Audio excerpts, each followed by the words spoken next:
Hello everyone, I'm your hostess with the mostest, 8-Second Gaming, and in today's video I'm going to be talking about one of the most frustrating things in Apex. Because we've covered a variety of topics on this channel, and one thing that I see on video after video is people talking about how their teammates are useless and they can't climb because of them. And having bad teammates can be extremely frustrating, so by the end of this video you guys will have a good understanding of how you can actually start to carry them and get out of elo hell no matter how bad they actually are. Now, while this video is going to definitely help you guys out, if you want even more help at getting better at Apex, then you need to check out the GameLeap website right now. Over there we have top level coaches creating the best guides and courses, up to 10 videos a week that are site exclusive, so you will not find them anywhere else. We've helped tons of players climb up to high ranks already, so stop being stuck in elo hell, click the link in the description, pick yourself up a membership, or I'll change all the contacts in your phone. But okay, jumping into how to carry your teammates now, and let's talk about tip number 1, and that is going to be you need to have proper positioning when in fights. Now, what I mean by this is a lot of people think that in order to carry someone, they need to be in the front of the fight. They need to be the one that's making the first impacts. They need to be the one that's doing all the flashy wall bounces, being in the front of the team and leading everyone to victory. And that's not always the case. You can actually still be behind your teammates and carry them. People think that because their teammates are bad and they need to carry them, that they have to be out in front. When people get into the mindset of, oh, my teammates are bad, I need to be in front of them, they can actually become the center of attention in fight and be the first one to go down. And if you go down, who's gonna carry the fight? You need to start using your teammates to your advantage even if they aren't the best. Let them draw the fire for you and play around that. If the enemy team is shooting at them and not you, then you have a lot more freedom in fights to make the hero plays. And something that you always have to remember is that if a teammate goes down, the other team is likely to ape you, because right now they have the numbers advantage. They want to press that advantage. And if you're not in a good spot because you were trying to be that hero, you'll most likely die too. By having the right positioning in fights, if the teammate goes down and the enemy team starts to ape, you'll have a better spot to take free shots at them as they cross that no man's land. If you're in a good position and have something like a good head glitch that you can see the enemy team start to make a move on you, then you can single out potentially someone that doesn't have a movement ability. Like if the enemy team has a Watson, you can single her out and beam her when she tries to cross in the open. She doesn't have any movement that will save her. If you're able to beam her, then she's out of the fight. You don't even have to kill her. If you get her down to 1 HP, she has to heal. And that's one less person to worry about for the meantime, allowing you and your still alive teammate to take a fair 2v2, all because you had the right positioning in that fight. But now let's move into tip number 2, and that is understanding that you are going to get bad teammates. Most of the people that are watching this video right now, I'm willing to wager, are in lower elos. And while some of you may not be a low elo player, your skill level may be a little bit higher than that, you have to remember that you are in something like bronze, for example. You're going to get bronze level teammates. You have to stop getting the idea that the teammates that you get on your team are automatically as good as you. The reason that a lot of people die and blame their teammates is because they think that they're on the same level because they're in the same rank. But because you're trying to carry them, they might not understand the plays that you're trying to make because they just don't think the same way. Oftentimes, if you think that they'll make the smart or even the right plays, you're going to be let down. And that will cost you the win in fights most of the time. Now, yes, this might sound a little bit harsh, but you guys have to remember here that the point that I'm trying to make is that if your teammates are bad, it's likely that the enemy is going to have bad teammates as well. And you can actually start to take advantage of that. Because if your teammates are making bad plays because that's their thought process, then the enemy team will likely have a similar thought process as well. And oftentimes they will make very fatal flaws in their pushes, that if you just kind of think about it a little bit harder in your engagements, you will be able to take advantage of and be able to carry those fights every single time.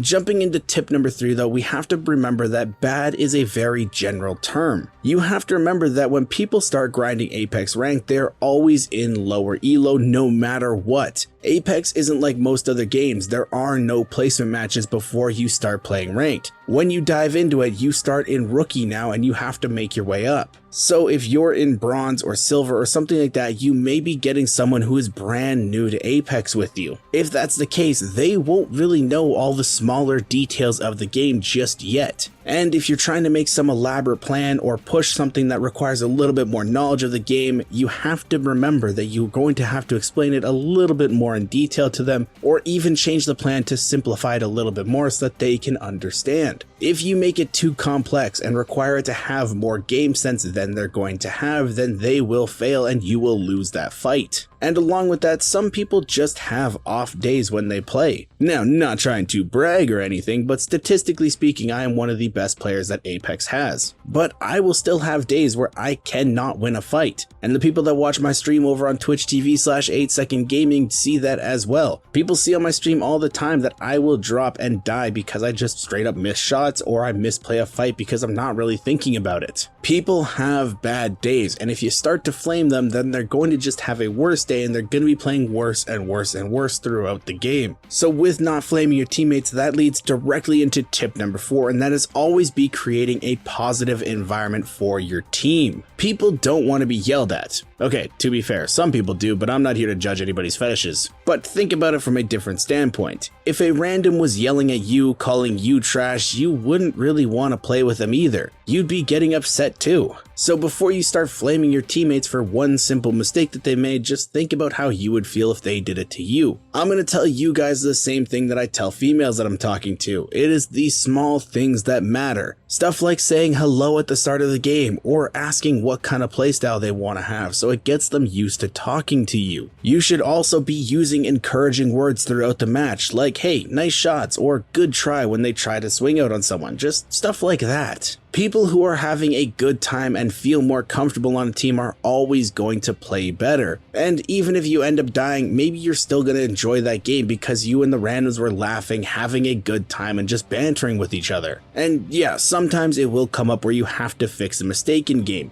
But if you're going to do that, you never can sound like you're blaming them. Point out the issue and then offer a solution right after. For example, instead of yelling at your Wraith for running a sniper rifle, you can try saying something along the lines of, hey, Wraith, you know you're going to be portaling into fights first, so you may want to have a better close range option in case they try to fight you while we're going through the portal. This way you're not attacking the person and they are more likely to listen to you. And now for tip number 5, don't lose sight of the long terms. Many people think that the goal is to win the game they're in or go from bronze 3 to bronze 2, but in reality the goal for you is to get to the highest rank possible. Your goal should be something along the lines of hitting Diamond, Masters, or dare I say even Predator. And when you have this mentality, you're not going to be overvaluing the game that you are in currently, and instead you will be understanding that learning from the game that you're playing and then taking that information into the next game and building upon your in-game knowledge is the better option for you. By doing this over time, you'll become a better and better playing, and climbing will be a lot easier to you and you'll be hitting peak ranks in no time. If you get into a fight and you play that specific situation as best as you possibly can to the point of perfection, but still lose because your teammates just missed some simple shots, you shouldn't be angry at them. Instead, you should be happy because you played the best you could. You are growing as a player that way, and the times that you're still getting bad teammates, it'll make it easier to carry them. But on the off chance that you do get good teammates, you'll be able to gain some massive RP with them because you're playing the best that you possibly can. And you guys always have to keep in the back of your mind that carrying teammates is not an easy thing. I've solo queued to Masters twice, I've played thousands of hours in Apex, and I still can't carry some games because it's just not possible. Not being able to carry some teammates does not make you a bad player, it's just part of the game. But now I have a question for you guys. Is there one little trick that you use to help you carry teammates in games? If so, let me know in the comments down below. I'd love to see what kind of stuff you guys pull out in your games. And with all this being said, guys, I really hope you enjoyed this video and learned something new. If you did and you want to stay up to date with the latest and greatest Apex Legends tips, tricks, and news, don't forget to smash that like and subscribe button. Thank you all for watching. Once again, I'm 8second Gaming, and I will see you in the next one.